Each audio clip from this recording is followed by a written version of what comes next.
no se repite. Es muy fácil decir, bueno, nos falta la memoria histórica para que no se repite, acordamos y no nos olvidamos, pero en el Perú creo que hay un tema muy importante de qué es lo que se acuerda y qué es lo que sabemos, y no hay una sola historia, por más que el informe de CBR tiene 5.000 y más páginas, no está aceptada ni reconocida ampliamente en la población, ni conocida en nuestra población, y para los que sí lo conocen y sí han hecho el esfuerzo de leer el informe, no hay acuerdo, obviamente no hay consenso, hay discrepancias profundas, pero yo creo que hay una tarea, sobre todo estudiantes, profesores, investigadores, una tarea de volver a mirar y ver qué fuentes tenemos y cómo realmente volver a preguntar, una nueva generación, nuevos ojos, cómo empezó esto y cómo se encadenó de manera tan terrible, tan crudo, algo que debió haber sido localizado y digamos, desenchufado temprano, ¿no? Y ahí sí las reacciones iniciales del Estado, de las autoridades y de los partidos políticos en transición, y ahí vuelvo a insistir, la reacción de la izquierda, como tú hubieras dicho, ha sido la reacción inicialmente como un discurso propio de lucha armada, no reconocer que esta lucha armada iba a llevar a lo que iba a llevar, ¿no? Después la izquierda es la que establece la red de organizaciones de derechos humanos, ¿no? y se pone en el otro lado, pero demoró bastante, y demoró bastante para todos, ¿no? Entonces volver a mirar cómo reaccionamos, porque si hoy día vemos nuevamente bolsillos de violencia, problemas de abuso de derechos humanos en diferentes partes del país, vamos a reaccionar igual, vamos a reaccionar más rápido y bien, ¿no? Hay un segundo tema de fuentes de información, como tú mismo has dicho. Hay muchas fuentes que no se ha consultado o que no se ha consultado lo suficiente en las nuevas generaciones. Yo conozco bastante, yo soy norteamericana de origen, conozco bastante tesis y libros publicados en inglés sobre la violencia en el Perú que no se conocen acá o no se difunden, pero además es necesario que una nueva generación de personas miren con nuevos ojos las diversas fuentes que hay. Por ejemplo, es un mito que es un cuento de que en Lima no se sabía lo que pasaba. Puede ser que no se sabía, obviamente con toda su crudeza, pero yo podría salir a la esquina y leer el Diario de la República, el Diario de Marca en su buena época, el Diario Careta, los informes anuales de Amnistía Internacional, los informes anuales de WOLA y otras organizaciones, y si no vimos si hay sectores de la población que no querían ver, es porque no querían ver, pero sí, estas fuentes están ahí, ¿no? Como la prensa libre en los años 80 reportaba estos incidentes, reportaba lo que estaba pasando, ¿no? Y luego está el tema de indagar sobre el legado de estos años de violencia en lo que tenemos presente hoy, y creo que está en nuestro día a día, ¿no? Lo vemos en nuestra competencia política, y creo que casi no hay candidatos que no tienen un pasado o una relación muy fuerte con esa experiencia tan reciente, ¿no? Es imposible entender el apoyo que tiene el fujimorismo en sectores populares del país sin entender de alguna forma las reacciones iniciales a Fujimori y el orden que trajo Fujimori. Nos puede no gustar, pero hay que mirarlo, hay que estudiarlo, entenderlo, ¿no? Hay un legado en lo que es la movilización poblacional. Tenemos una costa llena de miles o millones de personas que tuvieron que emigrar huyendo de la violencia y que se han rehecho sus vidas en la costa, pero todavía tienen muy fuerte la carga de haber tenido que dejar todo y venir a la costa. A la vez tenemos generaciones de gente que no tuvieron movilidad, muchos jóvenes entonces en Lima no podían ir a un lado de la ciudad como podrían haber sido sus padres, ¿no? Si Flavio o otros de su generación podían trasladarse por todo Lima, los jóvenes, sus hijos no podían, pues había toque de queda, había restricciones, y creo que este legado de no poder movilizarte por toda tu ciudad sigue siendo, en alguna forma, los padres seguimos siendo muy protectores y nuestros hijos es otro legado, ¿no? Hay un legado en las mujeres muy fuerte, ¿no? La violencia sexual, la violencia, la violación, el maltrato a la mujer en esta guerra este enfrentamiento ha sido tremendo, ha sido poco documentado. Creo que incluso la CBR ha subestimado el impacto de lo que ha sido la violencia sexual. Hay algunos estudios muy buenos, mayormente en el extranjero, sobre esto. Pero también el impacto en las Fuerzas Armadas y policiales, ¿no? Yo estoy de acuerdo, por diferentes razones, en decir que el informe del CBR no es la última palabra y no debería ser tomado como suficiente para entender lo que vivían los soldados y las policías en esa época. Soldados a quienes les mandaron a zonas que no conocían, a tratar de enfrentar un enemigo que no conocían, a veces sin víveres a fin de mes porque estábamos en crisis, y nuestras Fuerzas Armadas tampoco se han recuperado realmente la legitimidad de la capacidad de enfrentar ese tipo de problema que perdieron en esa época, ¿no? Y finalmente lo que son los conflictos sociales, ¿no? Yo estudio temas asociados con la minería en el país actualmente, y si miramos los conflictos sociales que tenemos hoy día, ¿no? Si miramos en Apurímac o Huancavelica o la Sierra Central, no podemos entender la conflictividad de hoy sin entender el tremendo legado directo que significaba la violencia previa. Hay las rondas que hoy día se organizan para resistir un proyecto minero y que son enemigos del progreso. Por esto fueron los héroes de la patria por enfrentarse a Sendero hace poco, ¿no? Tenemos que entender el legado de esto para lo que vemos hoy día también. Entonces, yo como profesora e investigadora diría que hay que hacer un trabajo muy importante de indagar, investigar, analizar y entender lo que pasó para poder decir no nos olvidamos, pero necesitamos saber mejor qué pasó, entenderlo mejor con los ojos de hoy, precisamente para no olvidar. Y en realidad nosotros pensamos que la memoria es una especie de vacuna, ¿no? O sea, que nos va a, que a la medida que recordamos lo que pasó, vamos a evitar que pase, ¿no?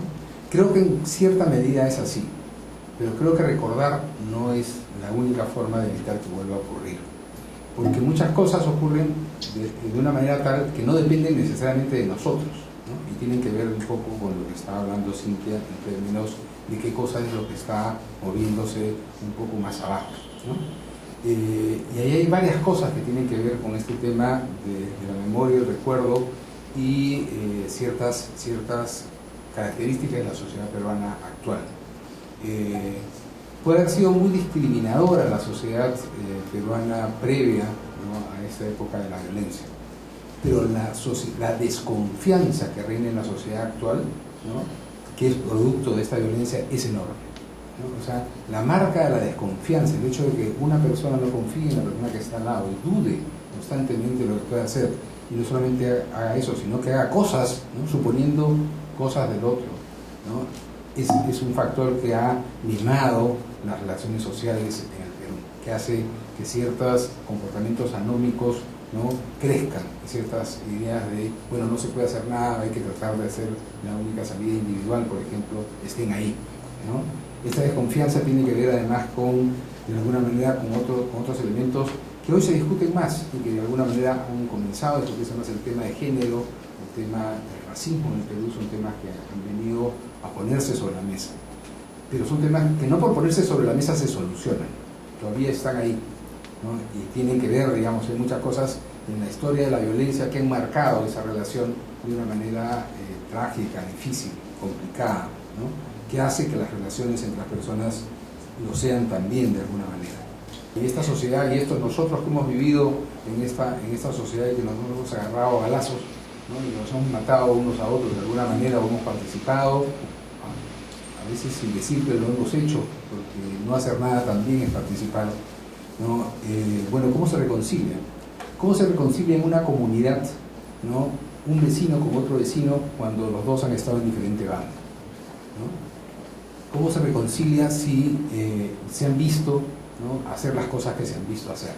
Si saben las cosas que han pasado, si saben la historia del otro, ¿no? Reconciliarse en esa situación, en estos pueblos pequeños, ¿no?, en la violencia calado tan fuerte, es muy complicado, es muy difícil, ¿no? Y poder sobrellevar el peso, digamos, de lo que pasó, ¿no?, y buscar recordar, como se decía, para contar y para descargar, ¿no?, es un tema importante. Acá hay una terapia, digamos, que las sociedades hacen de distintas maneras, ¿no?, y que la nuestra también las hace, y las ha comenzado a hacer más. O sea, hay más textos, hay más películas, ¿no?, hay más material que se produce en el arte, ¿no?, en las fiestas aparece, ¿no?, este tema está, hay una necesidad de una catarsis de este tipo, y las sociedades tienen varias formas de hacerlo.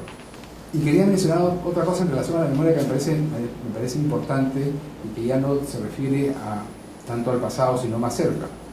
Yo hasta hace poco he sido profesor universitario y seguramente volveré a hacerlo felizmente, ¿no? Entonces, y en las clases con los alumnos trabajábamos el tema de Sendero, el tema de la violencia, el tema del terrorismo, el tema de RTA, etc.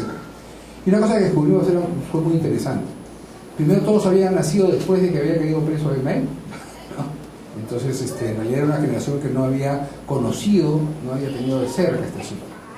Muchos habían conversado y recordaban algo a partir de las historias contadas en la familia, escuchadas por ahí, ¿no? Pero poco a poco fuimos descubriendo, y fueron ellos descubriendo, ¿no?, que estaban sentados en el mismo salón, ¿no?, los hijos de los policías, los hijos de los militares, los hijos de los perseguidos políticos, ¿no?, los hijos de alguien que terminó en la fila, que tenía un pariente que terminó en las filas senderistas y fue muerto, etcétera, ¿no? Y de pronto la gente que estaba sentada y que parecía que no tenía ningún vínculo con ese pasado, se reconoció en este espacio absolutamente diverso, pero en una situación totalmente distinta, ¿no?, en la cual las posibilidades, si se quiere, de reconciliación aparecen, ¿no?, porque es necesario encontrar, ¿no?, o sea, estamos en un espacio en el cual es posible volver a encontrar una armonía, reconociendo que venimos de un pasado muy complicado. Por eso lo que creo yo es que la memoria, conforme va transitando, digamos, el cambio generacional, comienza a tener un papel muy reparador respecto de la situación anterior. Y si sabemos utilizar esto, entonces creo que vamos a poder tener, si no una vacuna, por lo menos algún remedio, ¿no?, que mitigue las posibilidades de que esto pueda surgir en el futuro, ¿no? Hablando de recuperación de memoria, miren cómo hemos perdido la memoria. Hemos hablado de Sendero y no hemos hablado de los demás. Y en teoría los demás deberían ser la Fuerza Pública y el MRTA, pero no es cierto. Y el Grupo Colina, y el Grupo Rodrigo Franco, grupos paramilitares oscuros. Es decir, los sicarios de hoy se quedan cortos, y no estoy defendiendo a los sicarios, por si acaso, ¿no es cierto? Pero grupos muy oscuros. Pero es que es fácil perder la memoria. Es muy fácil perder la memoria. Y en la medida en que el tiempo transcurre, muchas cosas se diluyen en el tiempo y es difícil luego volver a recordar, pero no por el simple hecho de recordar, sino para qué recordar. Yo he anotado algunas cosas que quiero compartir con ustedes. En principio, pretender recuperar la memoria tiene que ser un ejercicio neutro. No puede ser un ejercicio ideologizado, orientado, preconcebido, preintencionado. Porque entonces mi ejercicio está orientado solo a lo que yo creo que debe ser. Ahí no hay memoria que recuperar. Ahí seré selectivo y entonces perderé diferentes fuentes de información. Coincido con Cintia en el hecho de que el informe de la Comisión de la Verdad es una fuerte, no puede ser la única fuente, sin duda, pero en estos momentos es la más completa. Es la más completa. Y de hecho hay por lo menos es un ejercicio sistematizado de mucho valor. Y es tan difícil de comprender este informe que miren ustedes cuántos problemas aún nos causa en el país. Este es un país evidentemente muy fracturado, terriblemente fracturado, parte por toda su historia, pero en particular por los últimos 30 años. El dolor tiene un costo muy alto en el curso del tiempo. Nos marca, las laceraciones son muy profundas. ¿Cómo pedirles a las personas que fueron severamente tocadas que de la noche a la mañana creen en el Estado? Cuando de repente llegó un militar e hizo barbaridades igual que la de Sendero. Y está en el recuerdo porque están vivos que se llevaron al papá, lo asesinaron, uno malo, y ahí está. Todavía por recuperar no sabemos en qué cosa. La memoria no está, digamos, no es independiente del dolor. El dolor es en sí mismo una memoria, y la memoria es en sí mismo un dolor. Ahí está presente. No es que yo recuerde y no siento, no, es que yo recuerdo y sufro. Ahora, ¿el dolor se puede transformar? Sí, se puede transformar. Siempre y cuando estemos dispuestos a aprender. Y siempre y cuando, sobre todo, yo hablo aquí como funcionario del Estado, ¿no? Quienes trabajamos en el Estado tengamos la suficiente humildad para saber que el poder que tenemos, ¿no?, tiene que estar a disposición del país en general, pero también de esta población que fue muy afectada, es decir, acompañarlos.